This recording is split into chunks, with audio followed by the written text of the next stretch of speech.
خلیجی ملک کے دعوت اسلامی کے رکن زون حاجی عرفان موسیٰ عطاری کے والد حاجی موسیٰ کا پچھلے دنوں رضائی الہی سے انتقال ہو گیا۔ ان کی نماز جنازہ باب المدینہ کراچی کے علاقے کھارادر میں واقع حضرت سیدنا دولہ شاہ بخاری رحمۃ اللہ تعالی علیہ کے مزار شریف سے متصل حیدری مسجد میں ادا کی گئی۔ رکن شورا مولانا عبدالحبیب عطاری نے امامت کرائی۔ مرحوم کے اثر ثواب کے لیے پولیس چوکی کھارادر کی بخاری مسجد میں سنتوں بھرے اجتماع کا انعقاد کیا گیا، جس میں رکن شورا مولانا عبدالحبیب عطاری نے سنتوں بھرا بیان فرمایا اور مرحوم کے لیے دعائے مغفرت بھی فرمائی۔ دوسری جانب باب المدینہ کراچی کی پاک سبزواری کابینہ کے علاقے آگرہ تاج کی جامع مسجد غوثیہ میں مدنی چینل کے مفتش یوسف مدنی کی والدہ کی نماز جنازہ ادا کی گئی۔ یوسف مدنی نے خود اپنی والدہ کی نماز جنازہ پڑھائی۔ نگران کابینہ سمیت کثیر عاشقان رسول نے نماز جنازہ میں شرکت کی۔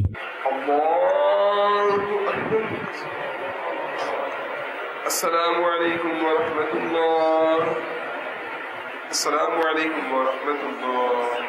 مرحومہ کی تدفین کے موقع پر دعا و فاتحہ خوانی کا سلسلہ ہوا۔ شیخ طریقت امیر اہل سنت دامت برکاتہم العالیہ فرماتے ہیں، تدفین کے موقع پر اس طرح ترغیب دلائیے، عاشقان رسول متوجہ ہوں، انشاء اللہ عز و جل اب قرآن کریم کی صورتیں پڑھی جائیں گی، انہیں کان لگا کر خوب توجہ سے سنیے، پھر اذان دی جائے گی، اس کا جواب دیجیے، پھر دعا مانگی جائے گی۔ مرحوم یا مرحومہ کی قبر کی پہلی رات ہے، یہ سخت آزمائش کی گھڑی ہوتی ہے۔ مردود شیطان قبر میں بہکانے کی کوشش کرتا ہے۔ جب میت سے سوال ہوتا ہے مر رب کا، یعنی تیرا رب کون ہے، تو شیطان اپنی طرف اشارہ کر کے کہتا ہے کہہ دے یہ میرا رب ہے۔ ایسے موقع پر اذان میت کے لیے نہایت دفع بخش ہوتی ہے، کیونکہ اذان کی برکت سے میت کو شیطان کے شر سے پناہ ملتی ہے۔ اذان سے رحمت نازل ہوتی ہے، میت کا غم ختم ہوتا ہے، اس کی گھبراہٹ دور ہوتی ہے، آگ کا عذاب ٹلتا ہے اور عذاب قبر سے نجات ملتی ہے، نیز منکر نکیر کے سوالات کے جوابات یاد آ جاتے ہیں۔